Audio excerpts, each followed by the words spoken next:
Yes, Baruch Hashem, I'm well. Thank God. Now we're finished with this whole. I'm out of quarantine. I'm finished with my COVID. So, Baruch Hashem, we're very, very lucky, very fortunate to be back onto normal. Let me get my chumash and let's get started. Lots of great ideas for tonight. So,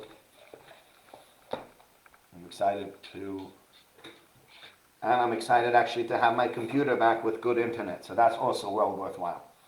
Okay. Right, we are in Parshas Vayishlach. Vayishlach starts on page 170 if you have an art scroll chumash. Okay.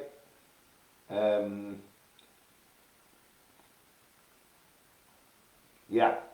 So there are lots of great things to be seen over here this week.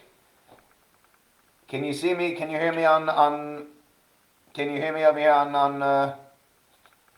Zoom? That's fine, Rabbi. It's fine? Okay, very good. Fine. Great, okay. Right, so let's just get started again, just in time for welcome everybody who's here on Facebook. Welcome everyone who's here from Torah Anytime. Thank you to all those who tune in every week on Zoom. And we said it was Chanon ben Elio, right? Michael? Okay, I don't know. You know what? I'm going to get rid of this. Let's see if it works better that way.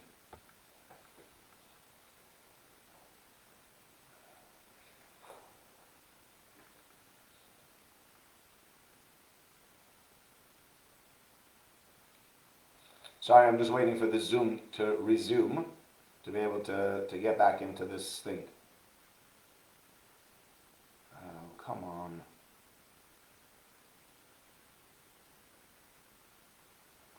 Right, sorry to all those who are watching on Facebook. My Zoom went down. I have a lot of people watching on Zoom, and it went down. I'm just waiting to get back on to start the shir. Apologies.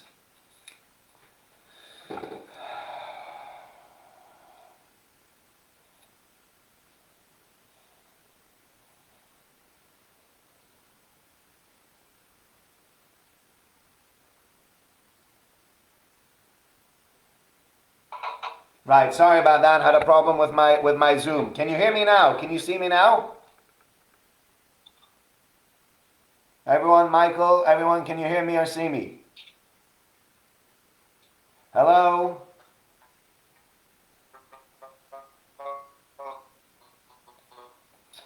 Oh, come on. Right, sorry. We'll try it on this computer instead.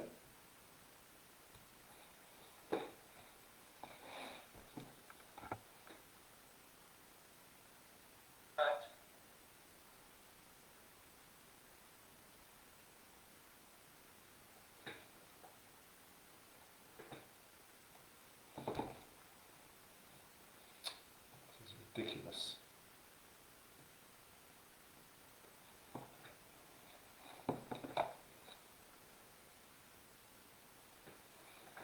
Okay. Hello. Can you hear me now? Can you see me now? Yes. Okay. Sorry. The phone was playing up on me, but now I have another item over here, and I'm just going to use this instead for the shir. My apologies to everyone for waiting. Let's get started. Okay. Plug this back in. Don't know why that didn't work. Right. Good evening, ladies and gentlemen. Thank you very much for joining me on Zoom. Thank you for joining me on Torah Anytime and on Facebook. Tonight, we got lots of great, exciting things to speak about. And I want to start with the following. A very, very important point that's brought out over here by, I didn't even write it down. Who said this? By Rabbi, I think it's Rabbi Sorotskin. No, this wasn't Rabbi Sorotskin. Can't remember who said this. I do apologize to, I think it's Ramosha. Ramosha Feinstein brings this point. So, we have over here right in the beginning of the Sedra, we have Vayishlach Yaakov Malachim. Yaakov sends messengers, Lefanov, before him, and Esav Achiv to his brother. Esav Atzah to Edom, to the land of Seir, to the field of Edom. Vayitzav on Lema, and he says to them, saying, Ko Somul Adoni to Esav, so should you say to my master, to Esav, Koi Amar Abdecha Yaakov, so says your servant Yaakov, Im Lavan garti, I have lived with Lavan, vo'echarad oto, and I have waited until now. I wait until now. Vayishlach hamor, but I have oxen and donkeys, tzon, flock, ve'ever, v'shifcha, and servants and maidservants, v'shachol agil adoni, and I will send to give to my master, limtzechem einecha, to find favor in your eyes.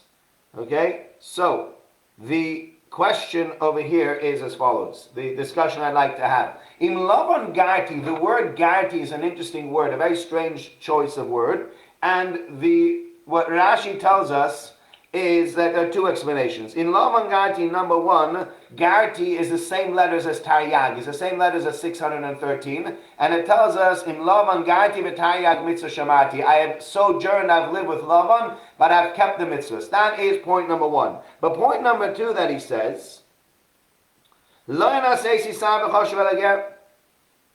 didn't become very important, I remained just a sojourner. You don't have to be angry at me for the blessings that my father gave me. That I've not, Clive's in the waiting room. I have not had these blessings been fulfilled. These blessings have not been fulfilled by me, and so therefore, because the blessings are not fulfilled by me, therefore, it must mean that you don't have any animosity to me. There's no need to have any animosity because I've not received these blessings that I've been promised, which I've always been bothered by. What does that mean? That means Yaakov Avinu is calling Esav and sending him a message. Well, he's not calling him, he's sending Esav a message, and the message that he's sending to Esav is the following. He says, listen, you're unhappy with me, you're not happy with the way I've behaved, etc., and you think that I've stolen your blessings. And because I've stolen your blessings, so many terrible things have befallen you. Well, let me fill you in on a little secret. You think that I've become some kind of important guy, and that our father's blessing has been fulfilled. Well, guess what? It was a dud. It was worthless. Daddy's blessing wasn't fulfilled anyway. So what are you all angry about? It's a worthless blessing. So, to me, that's not a nice thing. That's not exactly the nicest thing to be saying about your father's blessing. Especially as Yitzchak Avinu was Yitzchak, he was a prophet. He had given this blessing to Yaakov, and what Yaakov is saying to Esav is, listen, it's worthless anyway. How could you say that the blessing that Yaakov Avinu received from Yitzchak is worthless? How do we understand that? That's the question that is raised here on this pasuk. Again, as I said, I don't remember who raises the question, but that's the question I saw that was raised on this pasuk. And what I saw in the answer, beautiful answer, we look further on in the Chumash. Further on in the Chumash, it says the following.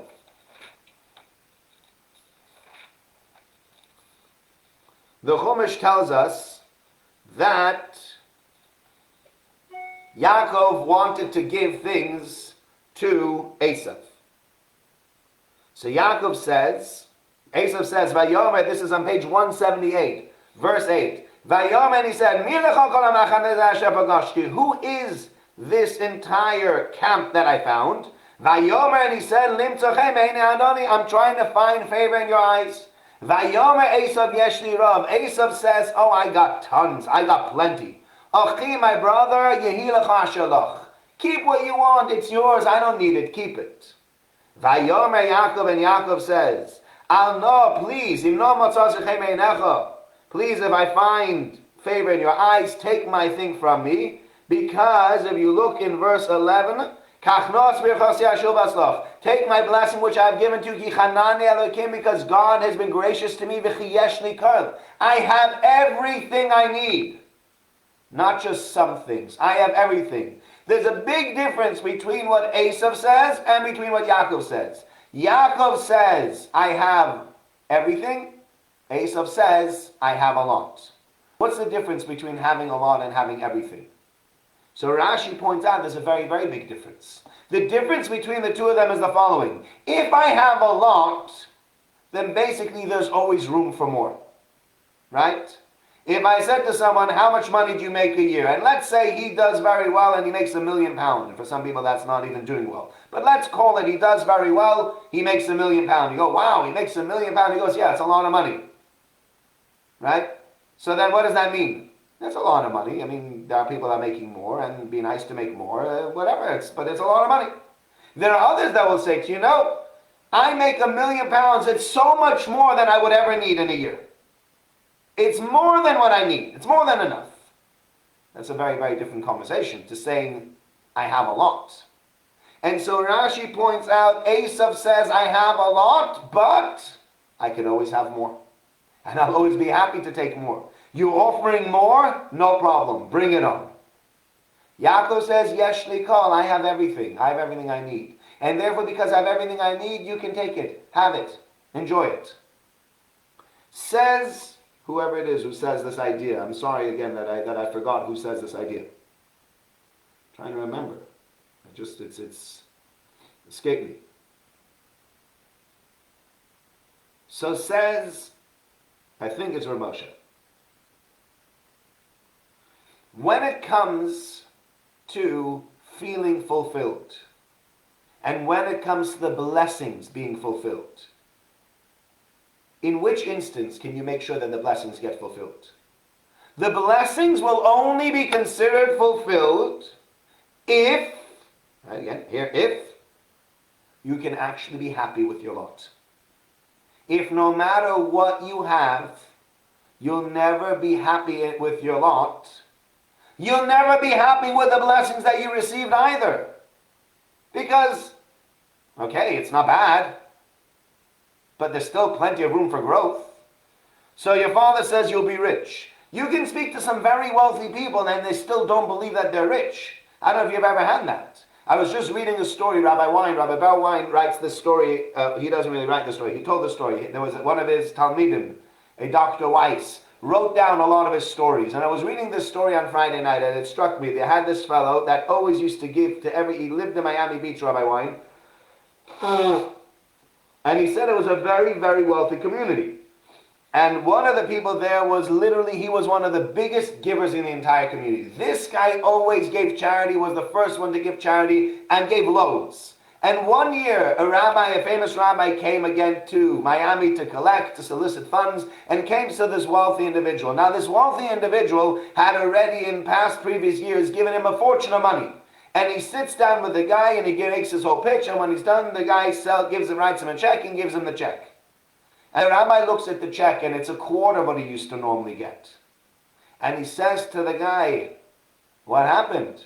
You used to give a lot bigger checks. What happened to the check? So the fellow says, listen, I sold out. So now I don't draw salary anymore. I can't give you money.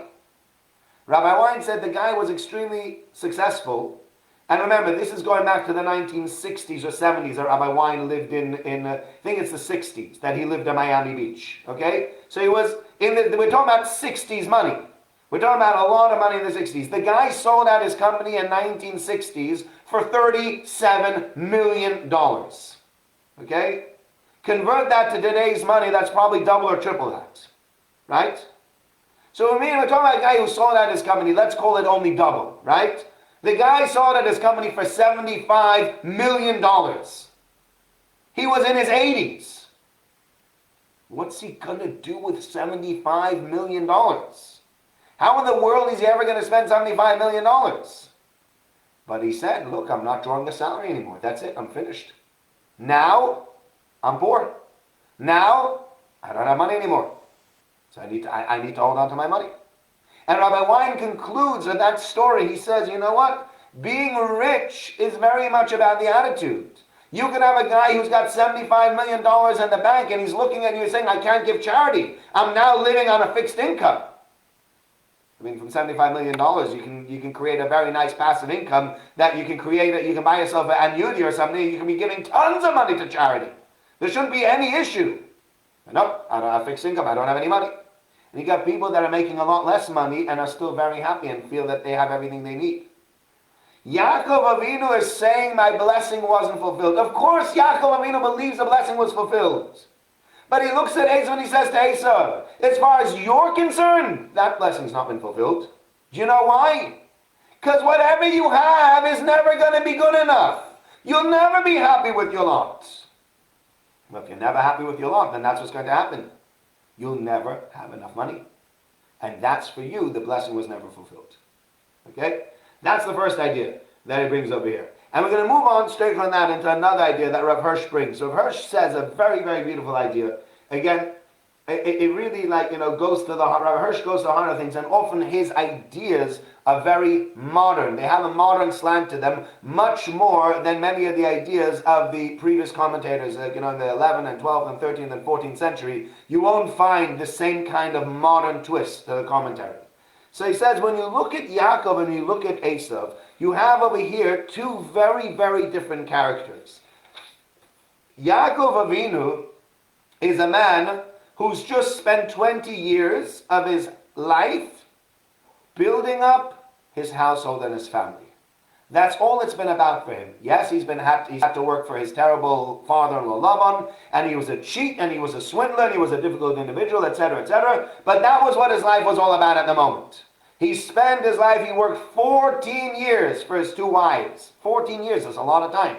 And then on top of that, he just wanted to build up a little bit of capital of his own, and he was watching his father-in-law's sheep, and his children looked after his sheep, etc., etc. That's Yaakov. Yaakov's entire purpose was to create a Jewish family and a Jewish people.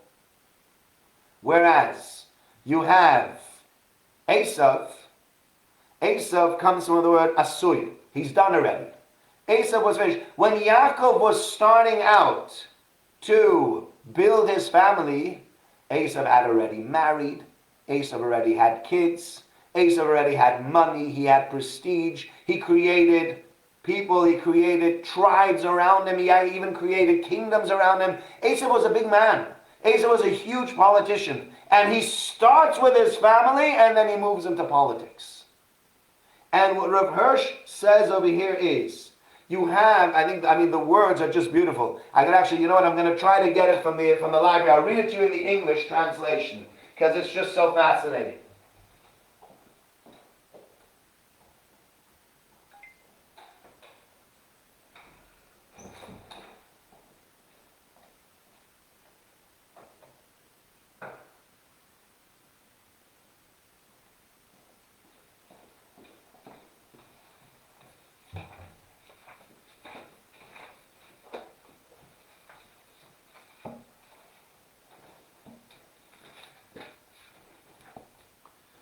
Here we go. In Yaakov and Esav, two opposing principles confront each other. The struggle between them and the outcome of the struggle are the forces that have shaped world history. Yaakov represents family life, happiness, and making others happy. Esav represents the glitter of political power and might. This human conflict has raged for thousands of years. Is it sufficient just to be a human being and our political power and social creativity of no significance unless they lead to the loftiest of all human aspirations? Or, on the contrary, does everything that is human in man, in home and in family life, exist only to serve the purposes of political triumph? Right? This is what Rav Hirsch writes. A beautiful idea, actually, I think, that brings out something very interesting. What is the whole idea of politics? What's the whole idea of influence? Why do people actually try to get all these things? Politics, power, influence. Is it to create a better life for people? Or is it about the struggle for power? If it's the struggle for power, that's Esav. That is the way Esav sees the world. It's his Weltanschauung. I have my family in the background, I got my wife, I got my kids, I can come home to my dog and I can play with everybody, and she makes me supper and she supports me and she comes and she waves and stands next to me, etc., etc. But it's not all about family. It's not all about making it better for other people. It's about self-aggrandizement. It's about your own ego. It's about bringing yourself and pushing yourself further out there. Or is really life all about creating that beautiful family? Creating that wonderful family unit. And even when it comes to power, and even when it comes to politics, and whatever else it might be, what's the point of politics? What's the point of influence? Influence is only worthwhile if that influence can turn into something great that you do for other people.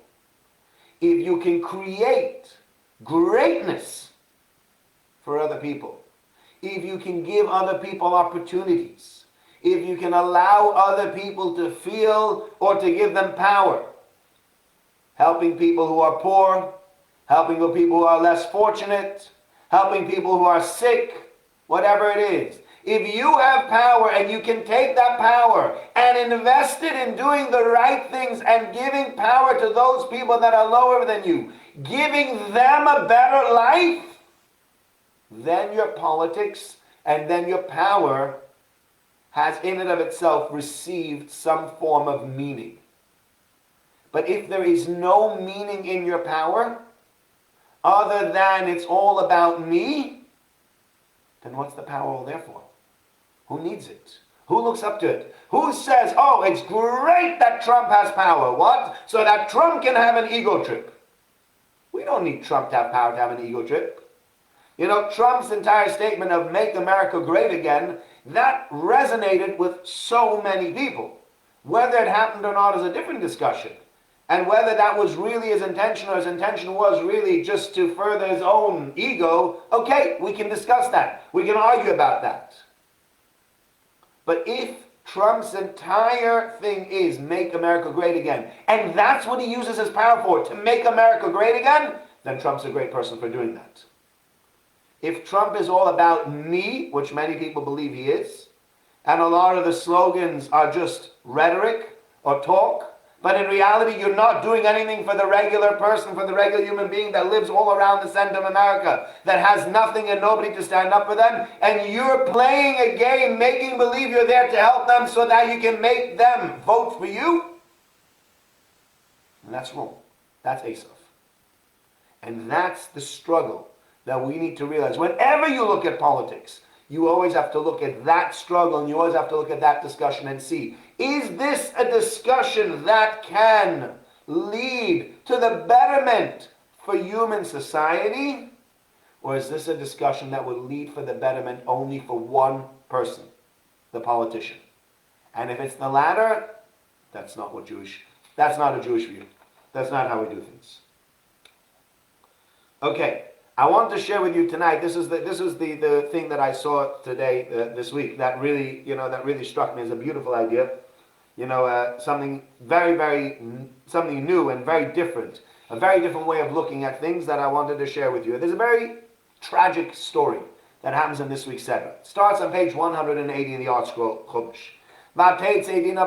Dina, the daughter of Leah, goes out to look around amongst the girls of the land, and there's a man by the name of Shechem, who's the son of Hamor, from the people of Chivi, who was a prince in the land. He takes her and he violates her.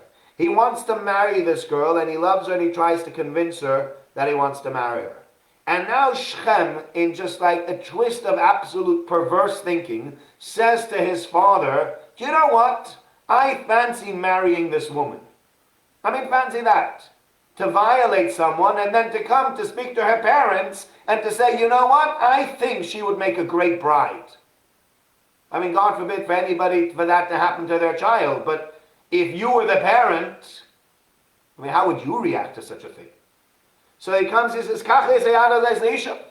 take this woman from me as a wife. And Yaakov hears what happens, and Yaakov keeps quiet. Yaakov doesn't make any comment, he just keeps quiet, he doesn't say anything. And Hamor and Shechem go out to Yaakov to speak to him. And the sons of Yaakov also come, and now they have a big parlor, meaning they get together. Yaakov and his sons on the one side, and Shechem and Hamor on the other side. And they say to them, listen guys, this is a great opportunity for you. You'll marry into our families, we will create a system, a society, you'll be able to buy land, you'll be able to choose wives for your sons, and you will take for yourselves our children, if for marriage, that's great. All we want is we want Shechem to marry this girl. And the children of Yaakov pipe up, and the children of Yaakov say the following, say, listen, We can't do that. We can't have our people marrying somebody who doesn't have their foreskin removed. We need you all to have a bris milah. If you all have a bris milah, then I'm willing to listen to you, and we're willing to go through with the deal. So Shechem and Hamor say that's a great idea. They go into the town square. They convince everybody this is the deal of the century. These are the most naive people you've ever met. These are stupid people. We're just all gonna have ourselves circumcised, and after we get ourselves circumcised, their money, their cattle, their wives, everything, they're all for us. We're gonna plunder these people. All we need to do is we need to get circumcised. Everybody says, no problem. They get circumcised. And then on the third day, when everybody was feeling terrible, the children of Yaakov, the two sons of Yaakov, called Shimon and Levi, make their way into the town, kill out and wipe out the entire town, and take their sister back. And they come to Yaakov, and Yaakov tells them something. Yaakov really tells them off. And on page 184, verse 30. Now Yaakov said to Shimon and Levi, you have discomposed me. You've made me look back, making me odious among the inhabitants of the land, among the Canaanites and the Perizzites. I'm a few in number, and they'll band together and attack me, and they'll annihilate me. Can you imagine that? This guy comes to live in a town with his kids, and suddenly his kids wipe out the entire town. Can you imagine how everybody else around in the surrounding towns are going to react to that? Everyone's going to come, they're going to want to kill us. What did you do? And Shimon and Levi just turn around to Yaakov and say, excuse me, Hachazona yasas achasenu? Should our sister be treated like a harlot? That's not okay. We are not willing to stand by and watch that kind of treatment of our sister, and therefore, that's what we did. End of conversation. Very strange. The conversation ends over here. Yaakov says, you guys are wrong. You shouldn't have done that. And they say, well, do you expect our sister to be treated so terribly and us not to say anything? End of conversation. That's the story that's brought over here in the Torah. A very strange story. And Rabbi Yaakov Kamenetsky asks a few questions. He says, what does it mean over here when Yaakov Avinu is quiet? They come to Yaakov, and it says, Vehechrish Yaakov abom. In verse 5 it says, Yaakov kept silent until their arrival. He had to wait for his children to come. Yaakov was a pretty good person. Yaakov was a very capable individual. He didn't need his kids to come and to sort of stick up for him. He could have stuck up for himself. He stuck up to Lavan. He managed it through the house of Lavan. Why is Yaakov waiting now until his children come to answer the questions of Shechem and Hamor? Question number one. Question number two. Why did Yaakov not object to what they were planning on doing? They all said, listen, if you get a bris milah, if you get this circumcision, then we will be willing to marry you. Now, Yaakov understood right away that the reason he wanted them to be circumcised is because he wanted them to be weak so that they can take back Dinah. And chances are they understood that they were going to take some kind of revenge. And yet Yaakov knew that was going to happen, and he says nothing. Suddenly, they kill out the entire people of that place, and Yaakov says, hey, what'd you do? What do you mean, what did we do? Did you not know that was what we were going to do? You knew that was the plan. Why do you suddenly make out as if that's something new? You never understood. And lastly, Yaakov Avinu is told, Hachazona Yasas Achasenu, what is our daughter supposed to be, our sister supposed to be treated like a harlot? No answer. No points being made. Why? Why don't we say anything? So, Rabbi Yaakov Kamenetsky says that there are two ways of dealing with people. And the two ways of dealing with things. Number one, there is the way you deal with people on first glance. So at first glance, sometimes somebody says something to you, the first thing comes into your mind, boom! You say it right back. That's usually not the cleverest thing to do. I don't know about you, but I've made the mistake in the past, and I've just shot back from the hip, and it's come back to bite me. Because people are like, that's not what we meant, Rabbi. Why are you suddenly attacking us? What are you saying? I don't understand you. Right? So therefore, there is the first way of looking at it, and then beyond that, there's another way of looking at it that's different. There's another way of looking at it where you sit and you actually think about it, and you say, you know what? I think we need to do it differently. He gives it an example, by the way, even that HaKadosh Baruch Hu shows you that this happens. He says, after the Jewish people leave Mitzrayim, after they leave Egypt, this is what it says. It was when Pharaoh sent out the Jewish people from his nation. God did not take them through the land of Plishtim, Kikarevu, because God said maybe there will be a war and they'll go back to Egypt. Instead, God took them around the long way. Which means to say, at first glance, the most logical thing to have done was to take the Jewish people directly from Egypt into the land of Israel. Take the shortest route. What are you going in a roundabout route for? But we don't do that. Well, why don't we do that? Says Hashem, because they didn't have the prerequisite faith necessary to travel that way. And should there arise any war, they'll just turn around and run back to Egypt. We didn't want that to happen. So you know what we did? We took the long circuitous route. We took the longer way. Why? That makes sense. That makes more sense now at the moment. Yaakov Avinu says, I could say something at first glance, but the truth is I realize with people like Shechem and Hamor, I could just look them in the face and I could say to them, listen guys, this is unacceptable. I demand my daughter back, and I demand her back right away. And you know what they would have said? Right. Okay, sure. That's your demand. Fine.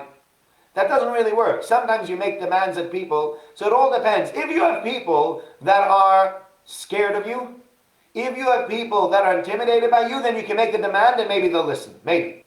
But if you have people that are not intimidated by you, so if you try to take the straight route, you look them straight in the face and you say, guys, I want my daughter back.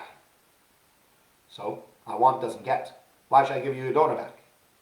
So Yaakov realized that wasn't going to be the way to do it. The only way to deal with these people was to deal with them through trickery.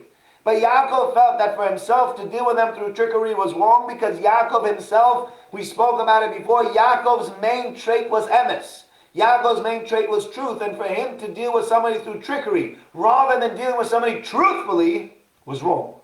And therefore Yaakov says, you know what? I'll keep quiet. I'm waiting for my kids to come home. My kids will come home and they'll deal with this. Yaakov's sons come home and they find out this situation and they are furious. They're very angry.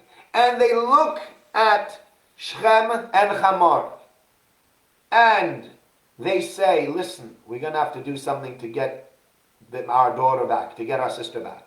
What do? We make a trick. But what's the trick? Yaakov understood that the trick was that they should just have everybody get circumcised. They'll be weak. They'll then be able to infiltrate into where Shechem and Hamor lived, take back their sister, leave, and that'll be the end of the story. He didn't reckon on what Shimon and Levi were doing. Shimon and Levi said, under no circumstances are we going to allow this to happen. And so they went ahead and they killed the whole town. But Yaakov didn't realize that that wasn't going to happen. Yaakov just thought that this was a subterfuge to be able to get his daughter back. He didn't realize it was a subterfuge also to kill out the entire town. And so when they kill out the entire town, he looks at them, he says, what are you doing? What was that all about? Who asked you to do this? That wasn't a clever idea. And you know what they say back to him? Are you going to treat our sister like a harlot? We're not going to stand for that. No answer. However, there is an answer. There is an answer much further down. And here's where it gets interesting. When Yaakov Avinu gives the blessings to his children, so he lumps Shimon and Levi together. And he says to them, this is page 276 in the Art Scroll if you want to look it up. Shimon veLevi achim, Shimon and Levi are brothers. Klei chomas mechareseim, the weaponry is a stolen craft. That's not the way it is. Besoidam altavai nafshe, etc., etc. And then he finishes off, he says, Achal came beYaakov va'afitzeim beYisrael. I will separate them within Jacob and I will disperse them in Judah. So there are two ways of understanding this. The simple way of understanding this, and the way I've always understood it until today, is that the meaning here was, I am going to split them up because when they get together, they're up to no good. I don't know about you, I don't know any of you have ever done teaching, but I do teaching, and I know that sometimes you have two troublemakers, and each one of them sitting on their own is not bad. It's doable. But sometimes when you're new in the classroom and whoever it is that's created the seating plan before you came in, you walk in and you realize some idiot has sat the two biggest troublemakers next to each other. And then you realize there is no way to keep these guys quiet. There's no way to keep these guys out of trouble. And what I need to do is I need to split them up. You need to sit on that corner, and you need to sit in this corner. Why? Because otherwise I'll never, ever, ever manage to teach this class. These two of them are just going to drive me crazy. Yeah? I don't know if you've ever had that. I see Clive, you're nodding. You've had that experience. Yeah? That's the way it is. Pardon? Sorry, I think you're on mute. Yeah, two together are much worse than one apart. That's the way it is. And so, well, the way to read it, the way the simple translation of this verse is, two together is much worse than two apart. That's just the way it is. You have them one apart here, one over here. Yeah, it makes it a lot easier. And therefore, because they have this terrible temper within them, that's what I want them to do. But Rashi tells us something else. Achalchem b'Yaakov.